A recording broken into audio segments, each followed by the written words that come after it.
So hi everyone, welcome to my channel and for today we will be learning with lesson 3 that is ecosystem जिसमें हमारे पास mainly है biochemical cycles functions and energy flow and productivity. So इन सब के बारे में हम देखने वाले हैं इस पर्टिकुलर लेसन में। अगर आपने अभी तक मेरी लेसन 1 एंड 2 की वीडियोस नहीं चेकआउट करी तो वो भी देख सकते हैं एंड अगर आप ये वीडियोस बाद में देख रहे हैं तो आपको बाकी सारे लेसन की वीडियो जो है वो डिस्क्रिप्शन में मिल जाएगी। So let's begin with this video and video का लाइक टारगेट कंप्लीट कर देना that is of 100 likes before your exam and subscriber target that is 2000 subscriber before the completion of your all the exams. So now we will be beginning with the lesson 3 that is ecosystem and इसमें mainly biochemical के बारे में biochemical cycles के बारे में पढ़ेंगे, functions के बारे में पढ़ेंगे like food chains and food webs के बारे में पढ़ेंगे, एनर्जी फ्लो के बारे में पढ़ेंगे एंड प्रोडक्टिविटी के बारे में पढ़ने वाले हैं and then we also have homeostasis. So इन सब के बारे में हम पढ़ने वाले हैं। So first of all we have is the introduction. So introduction में अगर हम मेनली देखें सो एक इकोसिस्टम जो है ये कम्युनिटी होती है of living organisms and their physical and chemical environment जो कि इंटरेक्ट करते हैं with each other. So ecosystem जो है वो can range in size from small pond to entire forest and oceans, the entire planet. So जो ecosystem है वो constantly change करते रहते हैं and the interaction जो है between the organisms and their environment जो है वो बहुत ज़्यादा complex and dynamic होती है।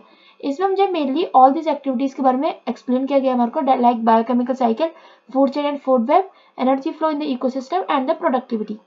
So now we are moving to the next thing that is biochemical cycles. So इसमें आपको कुछ MCQ भी दे रखे हैं लाइक एटमॉस्फेरिक न्यूट्रिएंट साइकिल कौन सी होती है एंड एडिफिक न्यूट्रिएंट साइकिल कौन सी होती है। सो इन सब के बारे में आपको क्वेश्चंस दे रखे हैं बट अगर आपने मेरी प्रीवियस वीडियोस देखी लाइक लेसन 2 में मैंने आपको इन दोनों के बारे में बताया है। So if you have seen this video तो तभी आप जो इनके आंसर्स कर पाओगे। सो बायोलॉजिकल साइकिल जो है ये एक रेफर की जाती है एक साइकिल को जिसमें जो न्यूट्रिएंट्स हैं एंड जो अदर सब्सटेंसेस है वो through the biotic and abiotic components जो है ऑफ एन इकोसिस्टम। सो जो बायोकेमिकल लाइक जो बायोकेमिकल साइकिल्स होती हैं ये एक रेफर करती है like it refers to a cycling like cycling को रेफर करती है of nutrients and other substances through the biotic and abiotic components of an ecosystem. Then यहाँ पे जो है सेवरल बायोकेमिकल साइकिल्स होती है including water cycle, carbon cycle, then you have is nitrogen cycle and phosphorus cycle. So ये कुछ type की cycle होती है। Also have sulphur cycle also and carbon cycle and oxygen cycle, ये सारी cycles आपके पास होती है। Then we have this water cycle. So हमारे को एक एक करके जो सारी साइकिल्स के एक्सप्लेनेशन दे रखी है। So that is atmospheric nutrient cycle. So सबसे पहले अगर हम बात करें सो एटमॉस्फेरिक न्यूट्रिएंट साइकिल जो है वो रेफर करती है cycling of nutrients through the atmospheric. For example जो नाइट्रोजन गैस है वो मेकअप करती है 78% of earth atmosphere but most organisms जो है वो यूज नहीं कर सकते नाइट्रोजन को एंड नाइट्रोजन जो है वो कन्वर्ट होती है into a more usable form through the process of called nitrogen fixation जिसमें जो है हमारे को नाइट्रोजन जो है which can be carried out by the certain bacteria. मतलब नाइट्रोजन को हम जो और गैसेस में कन्वर्ट करते हैं जो कि ज्यादा हेल्पफुल होती है but not the nitrogen. Then we have जो यूजेबल होती है नाइट्रोजन वो हम जो है taken up by the plants which are in turn eaten by the animals and when these organisms जो है वो डाई कर जाते हैं जो नाइट्रोजन है वो रिटर्न कर जाती है to the soil where it can be used by the plant again. So ये एक टाइप ऑफ साइकिल है। So first is where you have is the water cycle. So water cycle जो एक एसेंशियल कंपाउंड है for photosynthesis in plants and जो plants है वो observe करते हैं water from underground like from the roots to their upper and aerial parts. So ये एक टाइप ऑफ टेबल है। ये आप टेबल याद करो तो कर सकते हो बट या ये ज्यादा टेबल याद नहीं हो पाएगी बट ये छोटी छोटी चीजें like water storage in oceans, then you have evaporation, then you have condensation and water storage in the atmosphere, then you have is precipitation like water storage in ice and snow, then you have precipitation and then you have is like rain you can also have the rain। अगर आप इसमें diagram में rain show करोगे या फिर ground water वगैरह show कर सकते हो। Next you have is carbon cycle. So carbon cycle जो है ये कार्बन डाइऑक्साइड है, इसमें मेनली बताया गया है अबाउट द कार्बन डाइऑक्साइड जो कि बहुत ज्यादा इंपॉर्टेंट गैस है present in the nature and जो प्लांट्स है उनको मेनली फोटोसिंथेसिस के लिए जो है इसी गैस की नीड होती है to prepare food material and that is carbohydrates for its own as well as heterotrophs। Yeah, so that means it gets locked into the organic matter through the process of photosynthesis। Next पे आ जाता है हम that is of या सो ये आपकी carbon cycle है पूरी। If you want to learn this one so yes but अगर नहीं लर्न करना तो इट्स ओके बिकॉज ये टेबल आपको इतनी जल्दी तो याद नहीं होगी लास्ट मोमेंट पे। Then you have this oxygen cycle. So oxygen cycle जो है इन द एटमॉस्फेयर जो ड्राई एयर कंटेन करती है वो 20.94 ऑक्सीजन करती है। जनरली अपने पेपर में लिखा होगा कि लाइक नाइट्रोजन जो है अराउंड 71 होती है एंड ऑक्सीजन जो है वो 21% होती है, समथिंग लाइक दैट हम पेपर में लिखते हैं जनरली। और मे बी आई थिंक 79 होती है oxygen, I am not remembering it now, बहुत मुझे ज़्यादा याद नहीं है, बट या समथिंग लाइक दैट ओनली, यही होती है पेपर में, हम यही लिखते थे स्कूल्स में तो। एंड ऑक्सीजन जो उसको रिक्वायर होता है by all living organisms for respiration. Also paper में आपको 20.94 लिखना है percentage of oxygen and not the 21%, and it is also associated with moisture content, and it is the simplest but inevitable nutrient cycle in ecosystem. And next wave is nitrogen cycle, and nitrogen cycle के बारे में मैं आपसे already जो है वो discuss कर चुकी हूँ। एंड अब हम आ जाते हैं नेक्स्ट में, दैट इज दिस वन। इसमें आपको पूरा दिखाया गया न्यूट्रिफिकेशन वगैरह के बारे में, and this you can skip, but या इंपॉर्टेंट क्वेश्चन की वीडियो में जो है मैं आपको ये भी एक्सप्लेन करूंगी, सो उन वीडियोस को जरूर देख लेना, मतलब उस वीडियो को पर्टिकुलरली जो कि सबसे लास्ट में आने वाली है after all the explanation video. Next wave is phosphorus cycle. So phosphorus cycle जो है like in the ecosystem more phosphorus जो अवेलेबल है in plants and animal bodies में, and in comparison to the abiotic system. In the abiotic system जो phosphorus है वो बहुत ज्यादा अबंडेंट में है in rocks and other natural deposits, जो कि फॉर्म करती है ड्यूरिंग द जियोलॉजिकल प्रोसेसेस। सो जो फॉस्फोरस है एक डिजायर्ड है for the structure of DNA. Next पे हम आ जाते हैं, that is now we are coming to the next, that is functions. So functions हमारे पास किसके, that is of food chain. So first is food chain and food web के बारे में हम पढ़ लेते हैं। सो जो ट्रांसफर होता है फूड एनर्जी का, like transfer of food energy from the source of plants through a series of organism with repeated eating and being eaten is referred to as food chain. Like अगर पहले एक को किसी ने खाया एक को किसी ने खाया, that is a food chain. And I think there is a table also, if it is, yeah, so it is a type of table कि plant grasshopper ने plant को खाया, bird ने grasshopper को खाया, snake ने bird को खाया and owl ने snake को खाया. So this is a type of example जो कि आपको food chain का example है. Then here is the food webs. So food web जो है ये एक natural system है. The linear structured food chain does not happen always. So sometimes ये भी हो सकता है कि फूड वेब्स भी हो सकते हैं, मतलब ये तो नहीं है कि हर बार यही होगा कि ग्रास ऊपर ही ट्री को खाएगा, सो और कोई भी जो है वो खा सकता है। Like in the grassland ecosystem जो है फ्रॉग्स जो है वो भी रिमेन कांस्टेंट रहते हैं, and the eagle food will be also available, like food also will be available in addition to this. जो नेचर है लाइक वो चेंज होता रहता है धीरे धीरे। अगर डियर जो है, if deer will be eliminated from the nature, then जो ग्रासेस है वो इंक्रीज हो जाएंगी, और जो लाइक एनिमल्स है लाइक लायन वगैरह जो डियर्स वगैरह को ईट करते हैं, they will decrease, like they will not decrease but they will die due to भूखमरी, हम जिसे कह सकते हैं हंगर, सो उसकी वजह से वो मर सकते हैं।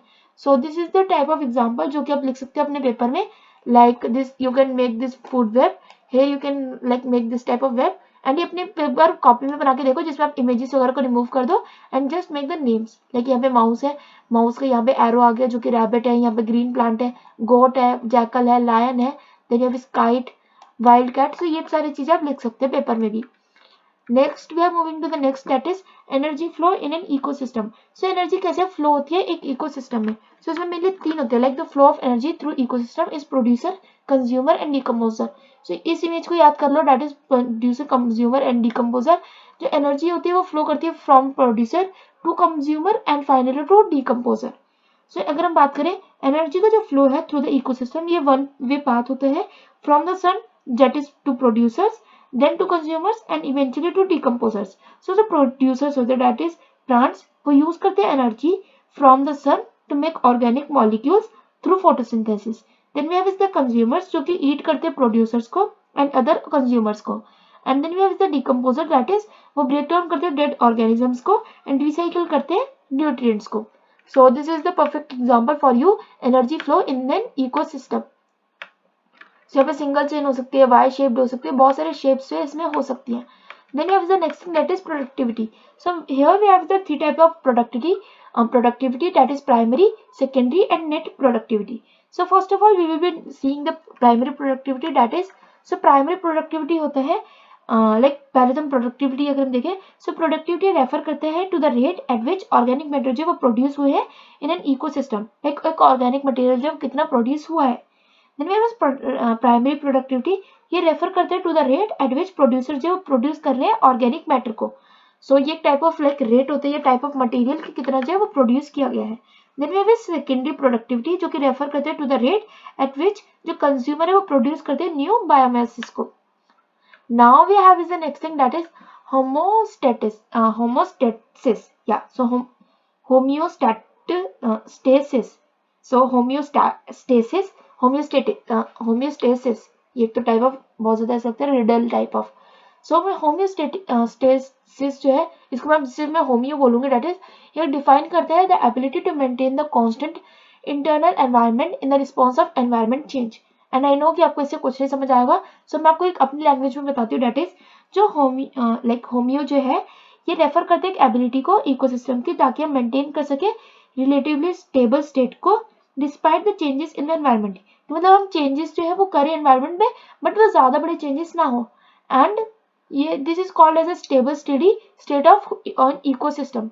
होमियो का मतलब होता है सेम एंड स्टैटिस का मतलब होता है स्टैंडिंग, मतलब सेम जो स्टैंड कर रहा है, मतलब वहां पे कोई चेंज नहीं हुआ, पर्टिकुलर ग्राफ में कोई चेंज नहीं हुआ। इकोसिस्टम जो है एग्जिबिट करता है resilience which is the ability to recover from the disturbances, and जो resistance है which is the ability to resist or tolerate disturbances. Now we have is the summary. Some summary अगर हम देखें तो जो abiotic factors होते हैं ecosystem में वो डायनेमिक रोल प्ले करते हैं। डिफरेंट कंपोनेंट्स होते हैं इकोसिस्टम में, लाइक एटमॉस्फेयर में that is oxygen, hydrogen, carbon dioxide, like carbon, nitrogen, sulphur etcetera, जो कि हम जो लिविंग बींग्स से बहुत ज्यादा नीड होती होंगी। Next we have is this is that is so इसके या सो इकोसिस्टम जो एक कॉम्प्लेक्स कम्युनिटीज है of living organisms and their physical and chemical environment constantly changing and interacting with each other. So biochemical cycles जो है वो play करती है एक crucial role in ecosystem functioning and allow करती है न्यूट्रिएंट्स को to cycle through the ecosystem. So ecosystem perform करती है several important functions and include करती है providing habitat, regulating climate and providing resources. So the energy flows है through an ecosystem, ये in a one way path, and वो and productivity is an important measure of an ecosystem health. Finally अगर हम देखें तो ecosystems जो है ecosystems exhibit करते हैं homeostasis like homeo, which is the ability to maintain a stable state of despite being disturbances. And ये आपके पास कुछ ग्लोसरी लाइक प्रोडक्टिविटी क्या होता है, जीपीपी क्या होता है, that is the total rate which material is produced, and NPP is which material is accumulated in excess of respiration. And with this I will end this video here only. Hope करती हूँ आपको ये explanation पसंद आई होगी, and अगर आपको पसंद आई हो तो वीडियो को लाइक कर देना। लाइक टारगेट मैं आपको बता चुकी, that is of 100 likes. Subscribe जरूर कर देना, बिकॉज आई वांट कि जब तक आपके एग्जाम्स खत्म हो रहे हैं उससे पहले 2000 सब्सक्राइबर्स हो जाए। So with this I will and this video here only. Video को लाइक कर देना, चैनल को सब्सक्राइब कर देना, एंड कमेंट्स में बताना मत भूलना कि आपको ये वीडियो पर्टिकुलरली कैसी लगी एंड नेक्स्ट वीडियो आपको चाहिए या फिर नहीं। So stay safe, stay positive, and बाकी सारे लिंक्स आपको डिस्क्रिप्शन में इंपॉर्टेंट लिंक्स मिल जाएंगे। So thanks for watching, and answer writing video जरूर देख लेना जो कि आपको अगेन डिस्क्रिप्शन में मिल जाएगी। Bye bye.